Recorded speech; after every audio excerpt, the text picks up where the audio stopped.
Amin. Slavă Tatălui și Fiului și Sfântului Duh, laudă și unetea pe Domnul, voi lăuda pe Domnul în viața mea, voi cânta Dumnezeului meu până ce voi fi.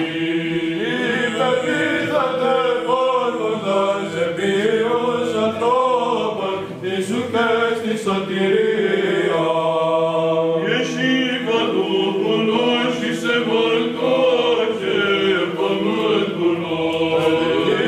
Inimera părule, vale și via izbirea tu. Fericit este căruia Dumnezeului Iacov, este ajutorul lui, nădejdea lui spre Domnul Dumnezeul lui.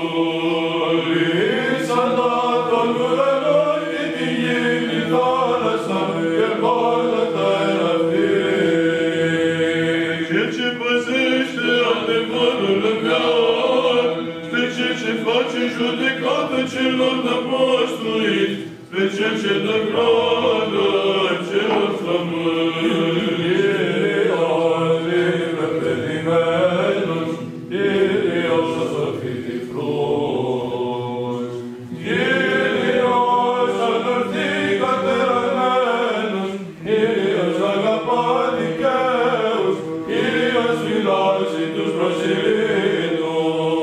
Pe orfani și pe văduvă va primi, și calea păcătoșilor o va pierde.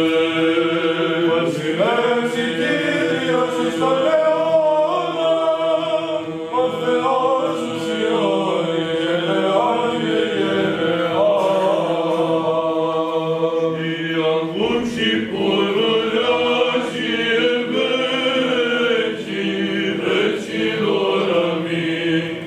Unule născut Fiule și cuvântul lui Dumnezeu, cela ce ești fără de moarte, și ai primit pentru mântuirea noastră, a te întrupani Sfânta Născătoare de Dumnezeu și pururea Fecioară Maria, care de neschimbate ai întrupat, și răstignindu-te, Hristoase Dumnezeule, cu moartea pe moarte ai călcat.